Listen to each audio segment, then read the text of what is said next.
Bureau chief Ejaz Ahmad Tahir Awan इंसदादी दहशतगर्दी चीन पाकिस्तान के साथ काम करने का ख्वाहा। चीन के वजीर बराए अवामी तहफ़्फ़ुज़ वांग शियाओहोंग ने आज बुध 7 जनवरी को कहा है कि चीन दहशतगर्दी और टेलीकॉम जराइम के खिलाफ जंग में पाकिस्तान के साथ ताउन को तेज़ करने का ख्वाहिशमंद है। वांग शियाओ ने ये बात बेजंग में पाकिस्तान के वजीर दाखिला मोहसिन नकवी और इंसदाद मनशियात के वजीर से मुलाकात के दौरान कही।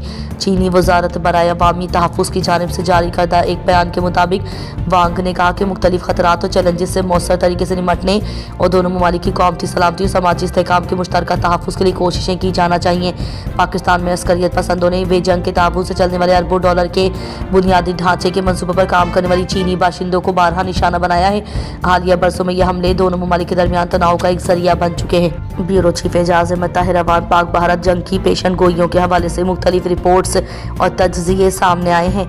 अमरीकी थिंक टैंक की रिपोर्ट के मुताबिक 2026 में हिंदुस्तान और पाकिस्तान के दरमियान मुसल्लह तसादुम का खतरा मौजूद है, जिसे दरमियानी करार दिया गया है। ये खतरा दहशतगर्दी की सरगर्मियों में इजाफे के बाइस पैदा हुआ है। पाकिस्तानी मीडिया में भी भारत के साथ जंग के इम्कानात पर खबरें आई हैं, जिनमें कहा गया है कि पाकिस्तान सितंबर या अक्टूबर में भारत के साथ जंग शुरू कर सकता है। ताहम अमरीकी CIA की रिपोर्ट के मुताबिक भारत और पाकिस्तान के दरमियान जंग के इम्कानात 20% हैं, क्योंकि दोनों मुल्क जौहरी हथियारों की सलाहियत रखते हैं और इससे इज्तिनाब करना चाहते हैं।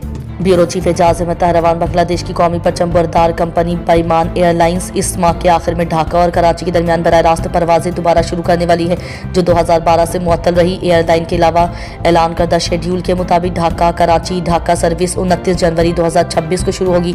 ढाका से कराची के लिए परवाजें हफ्ते में 2 बार चलेंगी। रात 8 बजे रवाना होंगी और जुमेरात और हफ्ते को रात 11 बजे पहुंचेंगी। कराची से ढाका की वापसी की परवाजें 12 बजे रवाना होंगी और जुम्मा और इतवार को सुबह 4:20 पर पहुंचेंगी।